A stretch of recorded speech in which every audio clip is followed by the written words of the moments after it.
¿Habéis escuchado? Pues que no se os olvide, porque ese bien podría ser el sonido del fin del mundo.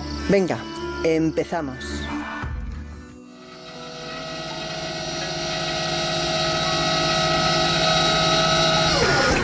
Dicen que es la amenaza invisible y no os hablamos de virus o bacterias, porque además esta amenaza, cuando llegue, porque llegará, lo hará desde arriba. Mirad, eso que acabáis de escuchar es el sonido que provoca un meteorito al entrar en la atmósfera. Un meteorito de un tamaño tan minúsculo que rara vez llega a colisionar con tierra. Pero los hay más grandes. Son conocidos como NEO, Near Earth Object, y cada cierto tiempo pasan cerca. Estamos hablando de distancias siderales, pero sí, pasan cerca de nuestro planeta. La cuestión es, ¿qué ocurriría si uno de estos gigantes celestes viniese en rumbo de colisión? Bueno, pues basta decir que uno de los más destructivos terminó con los dinosaurios hace 65 millones de años. Y es algo que puede volver a ocurrir. Por eso hay que prepararse. Y es que la situación preocupa, y mucho. Tanto que hay una oficina dependiente de la NASA dedicada a seguir estos cuerpos espaciales, ¿verdad, Laura? Pues en la actualidad la Agencia Espacial Norteamericana realiza un seguimiento constante de aquellos objetos que se aproximan a la Tierra y cuyo diámetro, pues lógicamente, supera el del kilómetro, que es quizás esa medida que puede llegar a ser realmente un problema, ¿no? Según comenta Charles Bolden, que es el administrador jefe de la NASA, si un asteroide llega a tener ese volumen y se aproxima en rumbo de colisión directa hacia una ciudad, pongamos Nueva York, salvo rezar, poca cosa nos queda por hacer. Parece sorprendente, ¿no?, que a estas alturas de la película y con todo lo que se supone que están haciendo tipo escudo antimisiles y guerra de las galaxias no seamos capaces de prever o de defendernos con antelación de algo así, pero esto es lo que tenemos. Bueno, pues para que os hagáis una idea, a día de hoy se tienen monitorizados desde observatorios como este en el que ahora nos encontramos, el 95% de los que se acercan demasiado. Por tanto, hay un 5% que permanecen en lo que se denomina espacio ciego. Vaya concepto más siniestro, ¿verdad? Bueno, pues si se volviesen visibles demasiado tarde, podría ser el final. Porque un asteroide de 1 kilómetro o más grande, literalmente, puede terminar con nuestra civilización. Y aún así, aunque parezca mentira, los más peligrosos son los pequeños, ¿verdad, Jesús? No te lo pregunto a ti porque seas el pequeño del grupo. En este caso sí es cierto que pequeñitos, pero absolutamente matones. Así es. De hecho, para hacernos una idea de su tamaño, estaríamos hablando de asteroides de hasta 50 metros de diámetro. Por poner un ejemplo gráfico y quizá más visual, pueden llegar a ser tan largos como una piscina olímpica. Las consecuencias, pues nos podemos imaginar, pueden llegar a ser devastadoras.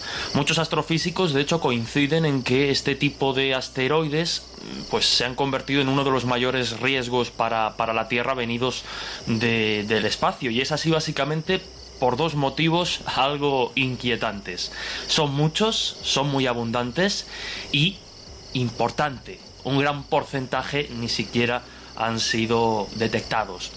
Conviene señalar antes que nada hacer esta diferenciación de términos, ¿no? Cuando hablamos de un asteroide estamos hablando de un objeto rocoso que orbita alrededor del Sol, de una estrella, y cuyo tamaño es más pequeño que el de un planeta, pero mayor que el de los trozos denominados meteoroides. Los meteoritos, los meteoros de los que hablamos, muchos de los que vemos en el cielo como estrellas fugaces, sería una pequeña parte de un meteoroide, que a su vez pues es una pequeña parte de un asteroide o un cometa. Hay que comprender que nuestro planeta, que el planeta Tierra está situado en una especie de galería de tiro cósmica y que el universo nos tiene en su punto de mira. La Tierra es constantemente golpeada, aporreada diariamente por toneladas de meteoros y de material espacial. La mayor parte, todo se ha dicho, desintegrado en nuestra atmósfera cuando entran en contacto. Sarah Russell, que dirige el grupo de materiales planetarios en el Museo de Historia Natural de Londres, comenta en el periódico BBC: creemos que un total de aproximadamente 40.000 toneladas, es decir, 40 millones de kilos, ahí es nada, de material extraterrestre, de material caído del espacio, pues cae a la Tierra cada año, pero la gran mayoría está en forma de pequeños granos de polvo. Entonces, ¿cuál es la estimación real de que colisione con la Tierra un asteroide cuyo tamaño suponga un verdadero peligro? Pues en este caso, el astrónomo José María Madiedo, profesor de la Universidad de Huelva, explicaba al periódico ABC que los objetos menos masivos impactan con mucha mayor frecuencia en el planeta que los mayores, es decir, estamos bombardeados por objetos pequeñitos y los mayores son menos usuales. Los objetos de unos 2 metros de diámetro caen una vez al año, por término medio, estamos hablando lógicamente de medias, luego hay excepciones. Los que miden 20 metros caen cada 15 años aproximadamente, y los de 1 kilómetro cada medio millón de años. Ya, si nos vamos a los enormes, a los de 5 kilómetros, estos estarían cayendo cada 20 millones de años, y los de 10, como el que, bueno, pues más o menos el tamaño del que acabó con los dinosaurios, una vez cada 66 millones de años.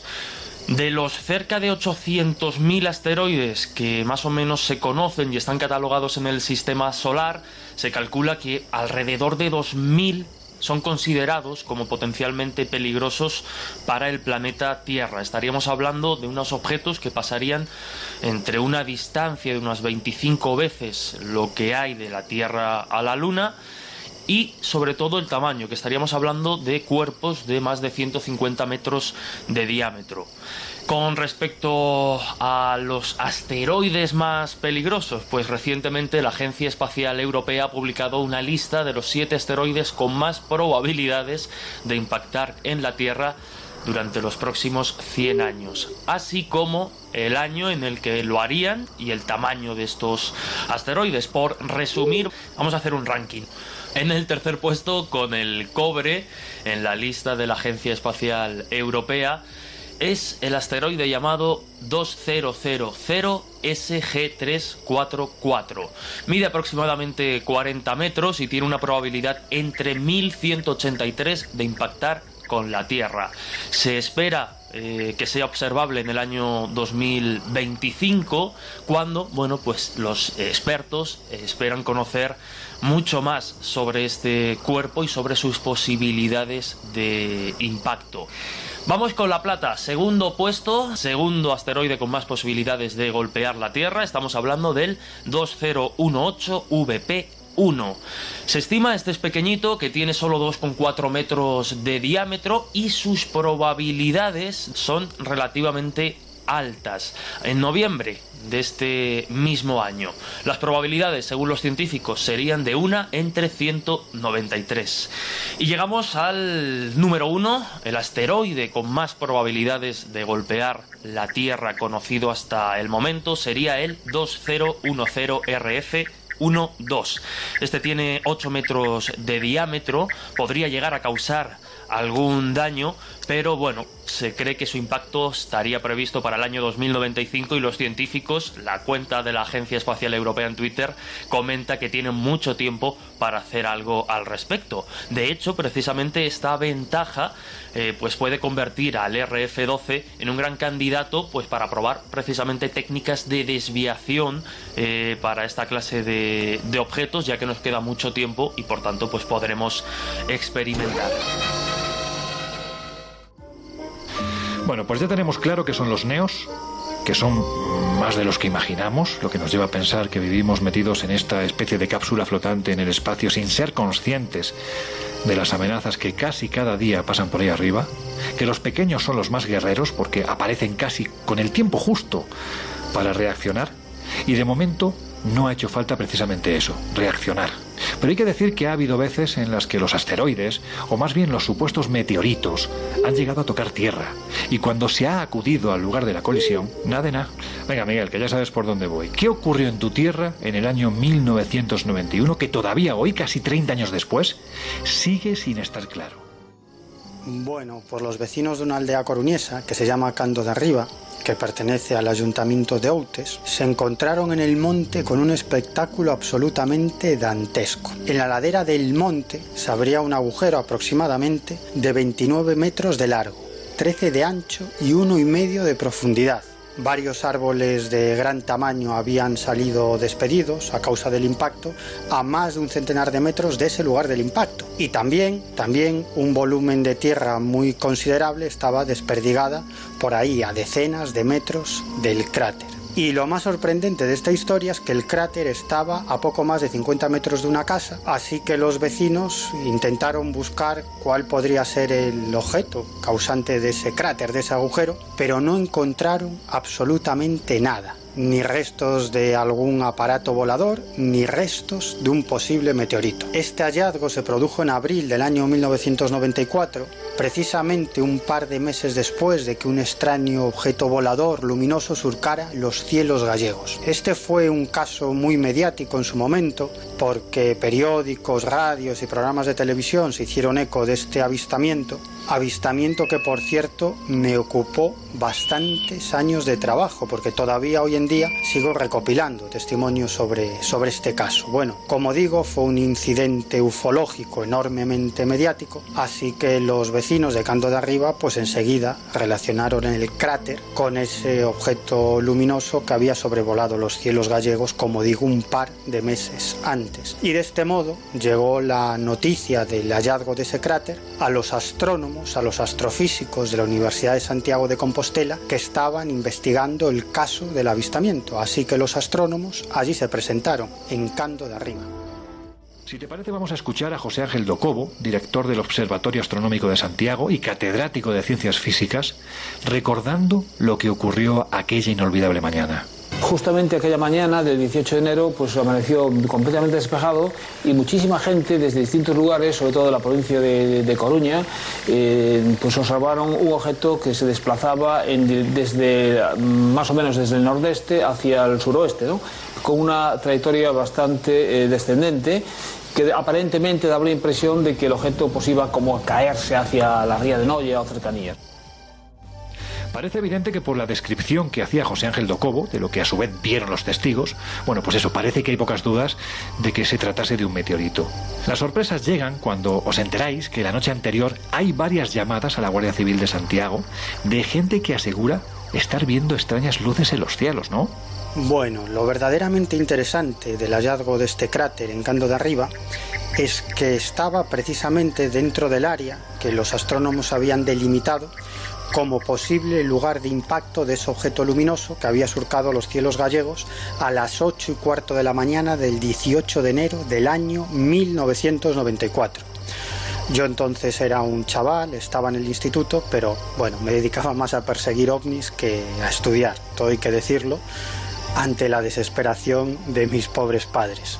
Y ya desde ese 18 de enero del año 1994 empecé a recopilar bastantes testimonios de este avistamiento sobre el terreno, siempre junto a José Lesta, que entonces era mi inseparable colega de aventuras tras todo tipo de misterios, sobre todo detrás del fenómeno ovni. Y sobre este caso, por ejemplo, recuerdo el testimonio de José Manuel Arca Estevez, que estaba a las 8:15 de la mañana de ese 18 de enero de 1994 en una parada de autobús de la localidad coruñesa de Os Ángeles. Allí estaba este hombre tan tranquilo cuando de pronto observa un objeto luminoso seguido de una cola o rastro también luminoso que surcaba el cielo a gran velocidad y en trayectoria descendente. Este hombre lo que hizo fue avisar enseguida a la Guardia Civil y varios miembros de la Benemérita iniciaron una operación de rastreo en la zona porque se temían que se pudiese haber producido alguna clase de accidente aéreo. Bueno, el caso es que a medida que avanzaba el día, diferentes medios de comunicación gallegos, comisarías de policía, cuarteles de la Guardia Civil y otras instituciones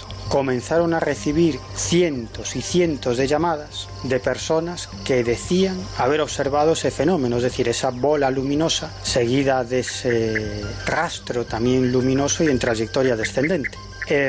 Bueno, ante el cariz que tomaron estos acontecimientos, pues miembros de Emergencias SOS Galicia, de Protección Civil y de la Guardia Civil, pues iniciaron unas labores de búsqueda, unas labores que se demoraron durante varios días, aunque al final la verdad que no encontraron absolutamente nada. Pero este caso empezó a tomar un cariz verdaderamente interesante cuando los astrónomos que estaban investigando el caso declararon públicamente que por las características de ese objeto volador se descartaba que fuera un objeto natural, es decir, que fuera un meteorito. Pero también descartaban que este objeto se tratara de algo artificial conocido. Entonces, claro, si no era ni un objeto natural ni un objeto artificial conocido, ¿qué demonios era? Bueno, empecemos por el principio. ¿Por qué no podía ser un objeto natural? Pues porque basándose en numerosos testimonios, los astrónomos calcularon que la velocidad del objeto volador había oscilado entre 1 y 3 kilómetros por segundo, cuando la velocidad de cualquier bólido, es decir, de un asteroide, de un meteoro, de un cometa,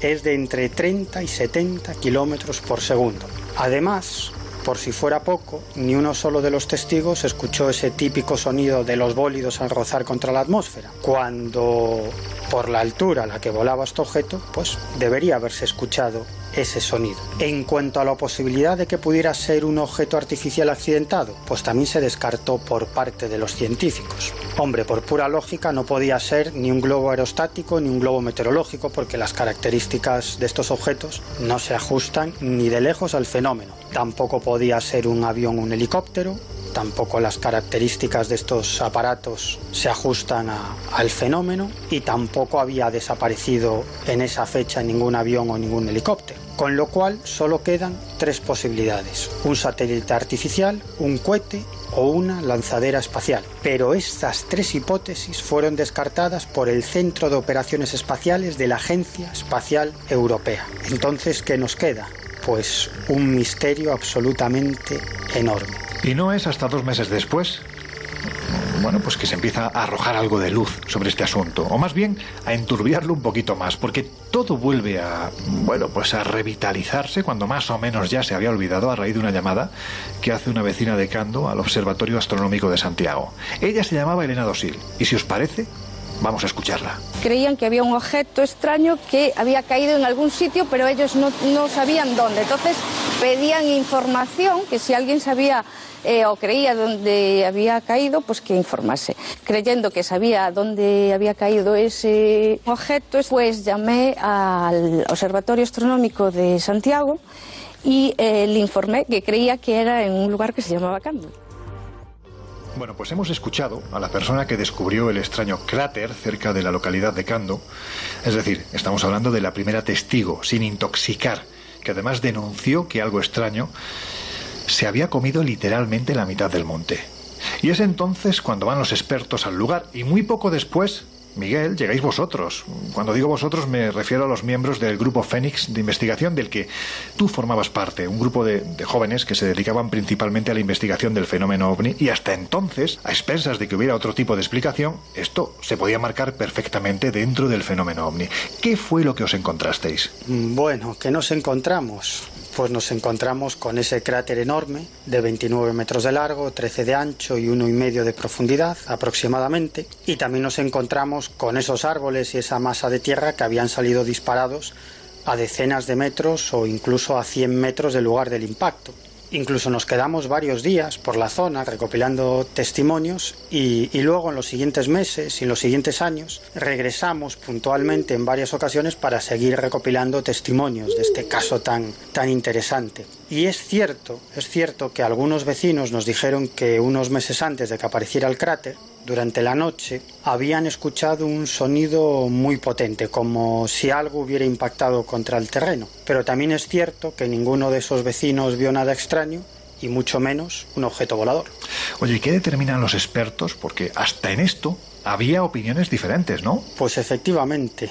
Es cierto que ni hasta los propios científicos que investigaron este asunto en equipo se pusieron de acuerdo sobre el origen del fenómeno. Y como sabes, algún tiempo después del avistamiento y del hallazgo de ese cráter, los astrofísicos y los científicos que investigaron el caso publicaron un voluminoso trabajo sobre ese caso, que editó la Universidad de Santiago de Compostela y que se titula El objeto luminoso del 18 de enero de 1994 y el suceso de Cando. Y en conclusión, los científicos apuntaban directamente a la posibilidad de que el fenómeno fuese causado por alguna clase de ensayo militar secreto. Y concretamente, en la página 88 de esa publicación, firmada por ese equipo de científicos, leemos lo siguiente. Descartada también la posibilidad de un satélite artificial o cohete, solo nos queda pensar en un objeto militar. Pero está claro que con la consulta al Ejército del Aire, organismo competente en el tema, debemos dar por concluidas las pesquisas en esa dirección. Y claro,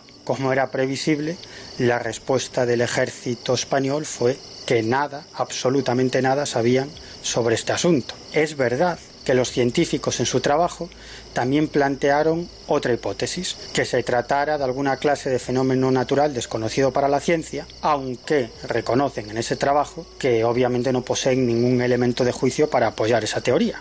Por otro lado, y esto también me gustaría comentarlo, durante ese año de 1994 tuve la oportunidad de mantener varias conversaciones con uno de los astrofísicos que investigó este caso, concretamente con el armenio Watkhan Tamazian, que en esa época era ayudante del director del Observatorio Astronómico de Santiago de Compostela. Bueno, pues el bueno de Tamazian lo que me dijo es que él se decantaba por la hipótesis del arma de plasma, es decir, que tanto el avistamiento como el cráter estuvieran producidos por ese arma de plasma. Y esto me lo dijo a modo de confidencia y recuerdo que con un rictus de susto bastante evidente en su cara. Bueno, pues si os parece, mejor escuchamos a Watkhan Tamazian, porque es cierto que su planteamiento de este asunto en su momento levantó bastante polvareda. Corrimientos de tierra normalmente no expulsan árboles y tanta cantidad de materia de suelo tan lejos, ¿no? Y eso era como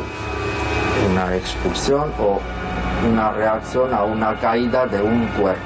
Personalmente pienso que podría ser algo artificial. Luego también es verdad que el catedrático de edafología Díaz Fierros defendió la teoría de la explosión de alguna clase de bolsa de agua subterránea que pudiera haber provocado ese cráter, aunque obviamente no tenía ningún tipo de respuesta para ese objeto volador luminoso que surcó los cielos gallegos. Bueno, para el que no lo sepa, la edafología es el estudio de los suelos. La única hipótesis que en principio nos parece como probable es la hipótesis hidrológica, es decir, que aquello haya acumulado una presión hidrostática fuerte por los canales que tiene el suelo en las capas más superficiales y de alguna manera se liberase de una manera brusca. Bueno, ya veis que hipótesis para todos los gustos. Miguel, desde tu punto de vista, que eres el ufológico de este grupo, ¿qué ocurrió en Serra de Outes? Pues la verdad es que no tengo ni la más remota idea de lo que ocurrió.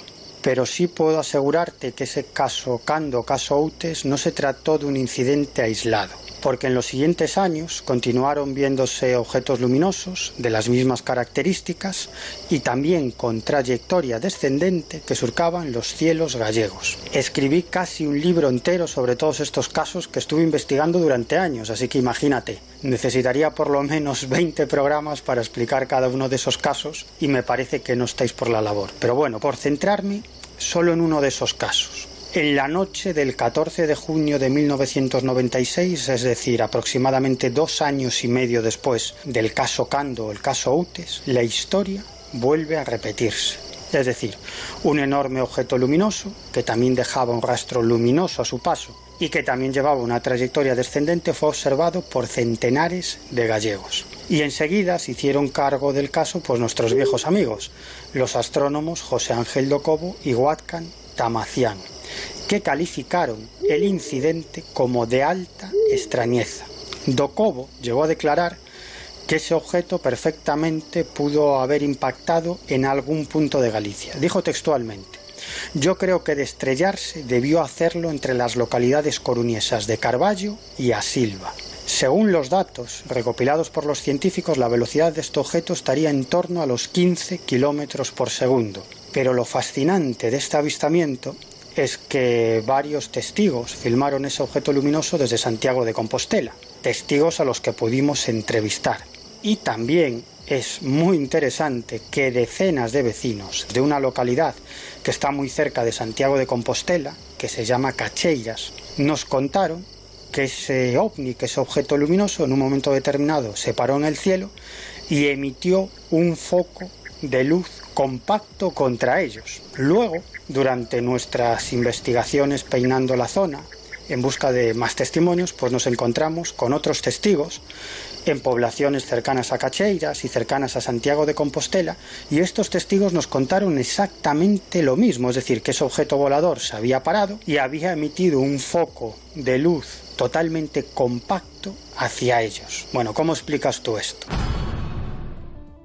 Cuando hablamos de meteoritos que han colisionado con la Tierra, lógicamente el más célebre de ellos es el que cayó en la península de Yucatán, en México, pues eso, no hace más de 65 millones de años, y supuso el fin para la especie dominante, los grandes saurios. Aquel planeta era muy diferente al nuestro. Imaginad, la condensación de oxígeno, por ejemplo, era tan brutal que hoy día sería letal para la mayoría de las especies, incluida la nuestra. Pero no nos vamos a remontar tanto, porque a principios del siglo XX se produjo un suceso que más de 100 años después sigue, como veréis en unos minutos, generando actualidad. Lo llamaron Evento Tunguska, posiblemente porque no supieron qué fue lo que ocurrió aquel 30 de junio de 1908 en la taiga siberiana. A ver, Laura, vamos al principio. Pues verás, el 30 de junio los observatorios sismográficos de medio planeta perciben las vibraciones de un terremoto que va creciendo además segundo a segundo y que llega a convertirse en una verdadera amenaza de destrucción. Tienen claro que allí donde esté el epicentro no va a quedar nada en pie y por suerte localizan ese epicentro en una de los lugares de las regiones más inaccesibles de la Siberia central, y hablamos nada más nada menos que de la marisma sur, a unos 70 kilómetros al sudeste de la factoría de Banavara. La pregunta es ¿cómo se desencadena la hecatombe? Pues según Vladimir Rustov, que es uno de los investigadores que más y mejor conoce la región, él dice que el misterioso objeto en llamas debía ir acompañado de un poderoso sonido parecido a los disparos de piezas de armamento de gran calibre. Y aunque la región está prácticamente despoblada, los pocos habitantes que hay sí que debieron oír y ver todo lo que ocurría. Tras atravesar el río Podkamenaya, el cuerpo explota sobre el terreno pantanoso y provoca lo que denominan el Gran Hoyo, que también es conocido por los ufólogos como el agujero del diablo. Esta explosión despide el equivalente a entre unos 30 y 50 megatones de TNT, es decir, el equivalente a 3.000 bombas atómicas como la que se arrojó sobre Hiroshima en 1945. Vamos, casi nada. Se produce un brillante flash y después una explosión devastadora. Si eso llega a suceder sobre cualquier ciudad, me da igual si hablamos de San Petersburgo, Londres o Nueva York, podríamos habernos despedido por completo de esa ciudad, no hubiera quedado nada de ella.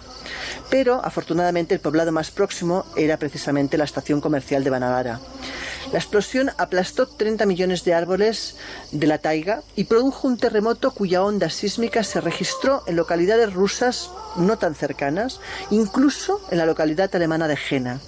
Pero no solo eso, sino que la descomunal onda expansiva que libera la explosión posterior devastó 2.150 kilómetros cuadrados de bosque y el destello de energía que se produce quema unos 200 kilómetros cuadrados de vegetación. Además de todo eso, poco después se inicia una tormenta local magnética que dura unas 4 horas y que produce desarreglos geomagnéticos en la atmósfera similares a los que precederían a una explosión nuclear. La historia es tan rocambolesca que hasta prácticamente 20 años después no se logró rescatar ningún testimonio de lo ocurrido. Rocambolesca y que con solo ver las imágenes del miembro de la Academia de Ciencias rusa, Leonid Akulik, son imágenes de 1927, os estamos colgando ahora mismo estas imágenes en nuestro Twitter, en @coleinvisibleoc, bueno, pues nos podemos hacer a la idea de que llegar hasta allí no era precisamente fácil. Pero llegaron, y una vez allí, ¿qué fue lo que se encontraron? Pues verás, fue Leonid Andreyevich Kulik quien decidió hacer un seguimiento de este tema y le llevó casi 6 años el poder persuadir a la Academia Soviética de las Ciencias para que destinara los fondos necesarios para llevar a cabo semejante expedición hasta Tunguska. El caso es que en febrero de 1927 Kulik y su ayudante Oswald Welich dejan Leningrado y van hasta Siberia, y es el 30 de mayo del 27 cuando la expedición llega más o menos a unos 70 kilómetros al norte de Banavara, y ahí Kulik inspecciona la zona y llega a las siguientes conclusiones, algunas sorpresivas. La primera, que el bosque había sido aplastado de forma radial, que una extensa zona, hablamos de 8 kilómetros de ancho, tenía todos sus árboles chamuscados que parecían totalmente desprovistos de ramas, pero en cambio se mantenían en pie, como si fueran postes, y que la zona, lo que confirmaba, visto el aspecto, es que el meteorito no habría tocado suelo, sino que habría explotado en el aire.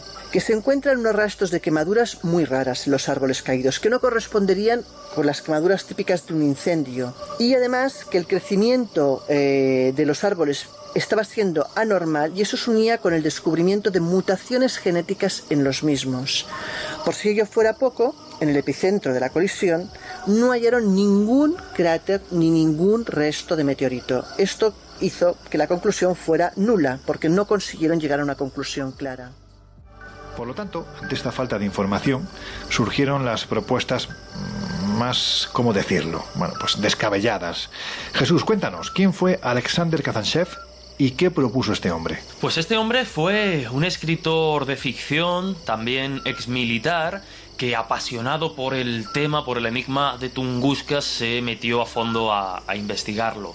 De hecho, pues sus ideas, sus tesis a este respecto sirvieron para plantear, para que creciese la idea de que el objeto, hubiese sido no artificial, había explotado a cierta altura y no llegó a colisionar con la superficie, que es algo que ha calado y que, bueno, pues bastantes científicos han barajado esta posibilidad. Pero aquí viene la vuelta de tuerca hacia la fantasía, porque propuso este autor que realmente lo que cayó en Tunguska no se trataba de un objeto, sino de dos.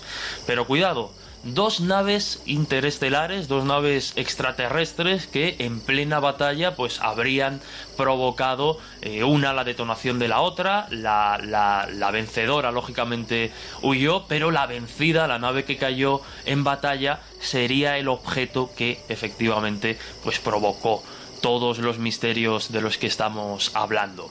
Pero volviendo a la hipótesis de Alexander Kazantsev, él y otros después recuperaron la posibilidad de los dos objetos, como por ejemplo el Grupo de Exploración Independiente de Tunguska, que en sus inicios estuvo formado por varios científicos nacidos en esta región de Siberia, y defendían la idea, insisto, de los dos objetos, basándose en los estudios y propuestas de un miembro de la Academia de Ciencias rusa, director de la expedición interdisciplinar independiente de Tunguska, Gregory Vasiliev, que reflejaba el testimonio de numerosas personas que habían avistado el objeto a primera hora de la mañana en la comarca del río Ángara, mientras que otro grupo aseguraba haberlo visto ya a la tarde en las inmediaciones del río Nizinaya, en Tunguska.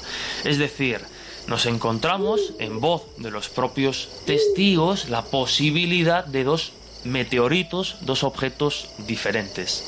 A ver, Laura, vamos a poner un poco más de neblina sobre este asunto, porque si nos ceñimos a las investigaciones puramente científicas, es decir, alejadas de las ideas de autores de ficción más o menos disparatados, surgen todavía más misterios alrededor de lo ocurrido. Vamos, que había ciertos rasgos del fenómeno que no se explicaban con las hipótesis del cometa o la del meteorito. Sí, de hecho el doctor en química Víctor Zuraflev propone hasta 5. La primera dice que la zona nivelada del bosque tiene unos contornos muy peculiares, que parecen incluso la forma de una mariposa gigante y que también tiene una estructura regular muy compleja.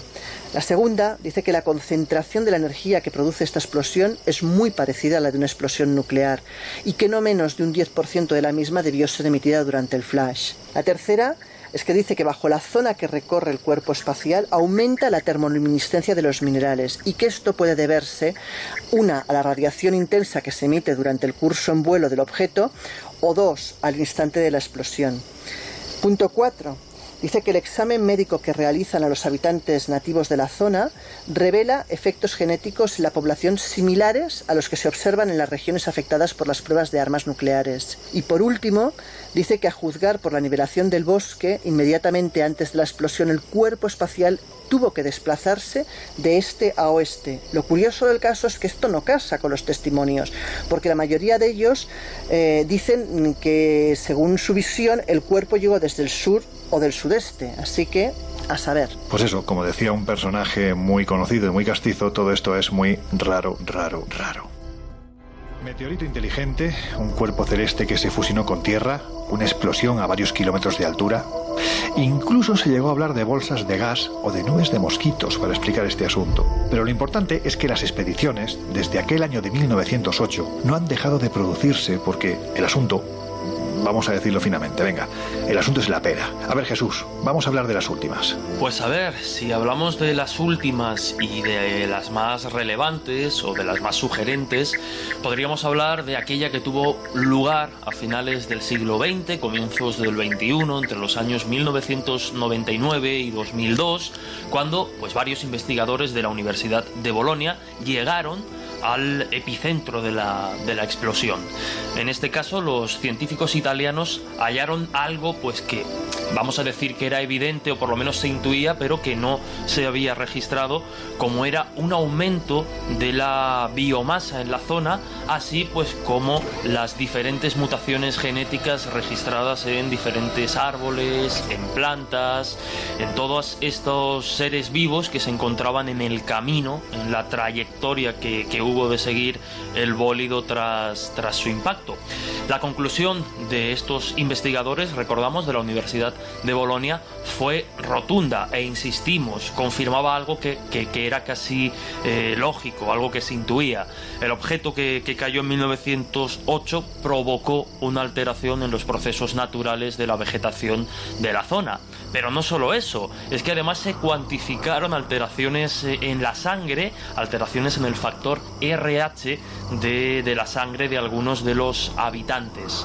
Todo esto, pues sumado a los restos registrados y analizados en los árboles, en la vegetación, pues lo que hacía era incrementar lógicamente el enigma de Tunguska y también darnos pues algunas piezas más para continuar.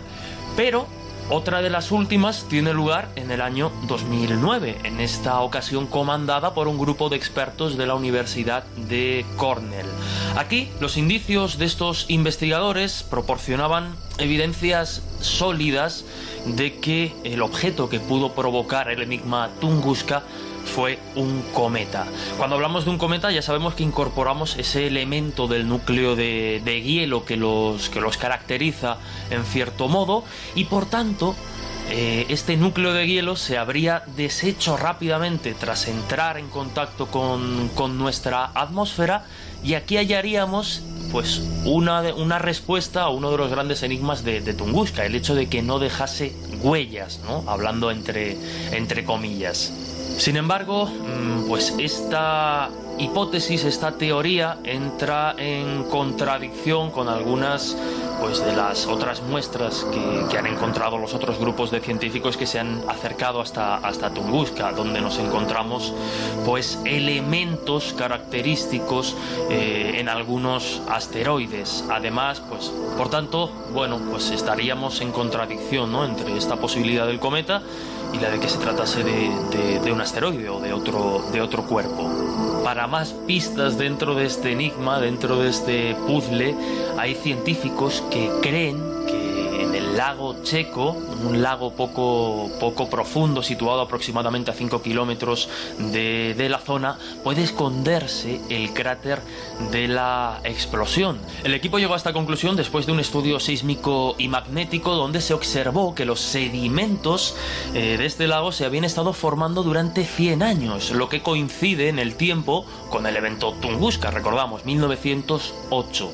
Es más, se encontraron también evidencias de la existencia de un objeto cerca de la mitad del fondo del lago, lo que podría ser, quién sabe, algún resto de este meteorito o de este objeto. En fin, más piezas, decíamos, para este gran enigma que es Tunguska.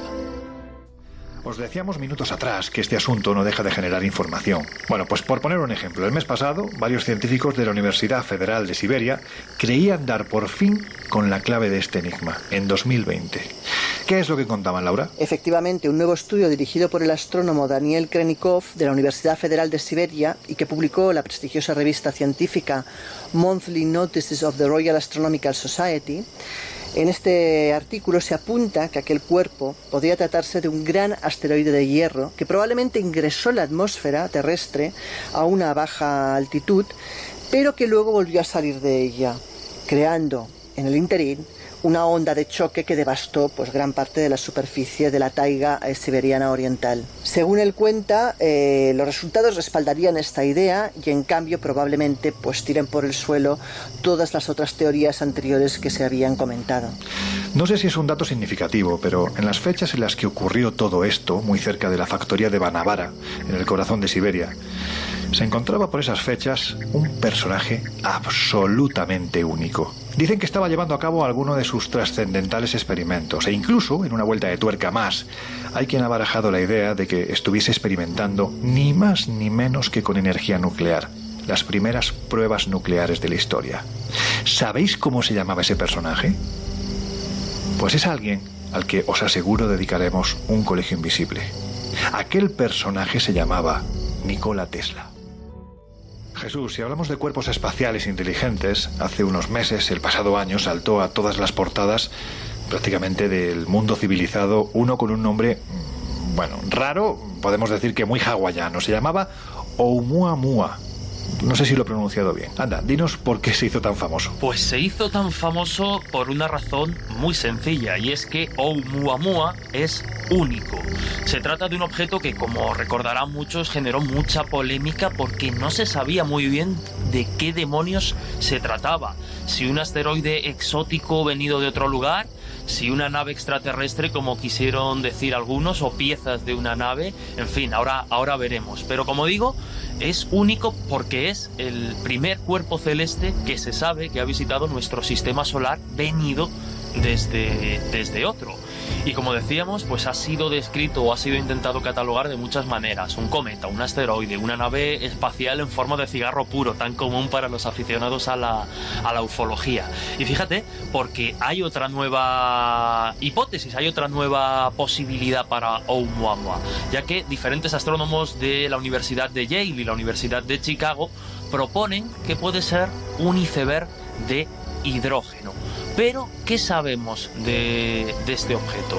Pues sabemos que mide aproximadamente 300 metros de largo, que viajó por el espacio durante millones de años antes de ingresar en nuestro sistema solar, y ahora ha pasado más allá de la órbita de Saturno, y saben, o dicen los expertos, que viajará otros 10.000 años antes de salir, antes de escaparse de nuestro sistema solar. Como digo, es una anomalía, porque hasta el momento no se había presentado algo de estas características para estudiar. Así que todavía están los científicos dándole vueltas a este objeto, a ver qué demonios sabemos de él y, por tanto, qué podemos aprender. En fin, que apenas si podemos ver un porcentaje muy pequeñito del espacio que tenemos sobre nuestras cabezas, y es evidente que da para mucho. La verdad es que, llegados a este punto, es difícil concluir algo sobre este tema de los meteoritos, porque es indudable que, al contrario de lo que decía el naturalista francés Georges Cuvier, no sé si lo he pronunciado bien, tu francés, Jesús, en este caso es mejor, bueno, pues cuando este hombre aseguraba que las piedras no pueden caer del cielo, pues porque en el cielo no hay piedras. Pues eso, que lo cierto y verdad es que algún día va a caer alguna. Nuestra pervivencia como especie pues va a depender del tamaño de esta piedra. Ahora bien, en casos como Outes, Tunguska o incluso más recientemente el de Oumuamua, ¿de qué estamos hablando? ¿Pensáis que puede haber algo más? Bueno, ya sabéis que yo suelo ser bastante escéptico, y aunque estoy abierto a las sorpresas inmensas que nos depara el universo, también hay que ser conscientes, y por ejemplo objetos como Oumuamua lo demuestran, de que aún somos muy ignorantes a pesar del esfuerzo, el empeño y bueno, pues la gran capacidad de los científicos para comprender y saber un poquito más día a día. Pero insisto, objetos como este asteroide exótico, vamos a llamarlo así, venido de otro sistema, demuestran que, bueno, pues que sabemos todavía muy poquito, y que, insisto, otra cosa bastante llamativa es que muchos de estos cuerpos son invisibles todavía a la visión humana, ¿no? Podríamos decir. Por lo tanto, creo que aquí el mayor miedo o el mayor misterio sigue siendo ese desconocimiento de muchas cuestiones. Así que habrá que seguir investigando y divulgando para estar preparados ante estas amenazas, algunas invisibles por no verlas y otras tremendas, como hemos comentado. Bueno, no sería la primera vez que pruebas armamentísticas o experimentos extraños han estado camuflados bajo otros supuestos. Y estos casos que hemos comentado, que realmente tienen pues cosas extrañas y que cuestan de explicar, pues podría ser que tuvieran algo que ver con este tipo de experimentaciones. Pues para mí la amenaza de estas rocas asesinas que provienen del espacio, como la amenaza de esta puta pandemia de coronavirus que estamos sufriendo y de las pandemias que pueden venir, a mí todo esto me lleva a reflexionar sobre lo absolutamente frágiles que somos los seres humanos. Porque yo creo que no somos conscientes de que levantarnos cada mañana es un auténtico milagro. Cada día estamos expuestos a infinidad de peligros de los que creo que no somos conscientes. Y gracias a Dios, porque si no, ni siquiera viviríamos. Yo pienso que mañana puede desaparecer toda la especie humana de la faz de la Tierra a causa del cambio climático, a causa de la destrucción de la naturaleza que estamos provocando, y no pasaría absolutamente nada. El universo seguiría existiendo sin nosotros. Mañana podría desaparecer el planeta Tierra al completo por el impacto de un supermeteorito o incluso por infinidad de eventos cósmicos todavía mucho más destructivos, y tampoco pasaría absolutamente nada. La Tierra podría reventar en 1000 pedazos y el universo seguiría existiendo. En definitiva, que creo que somos tan poca cosa y sin embargo nos creemos tan importantes.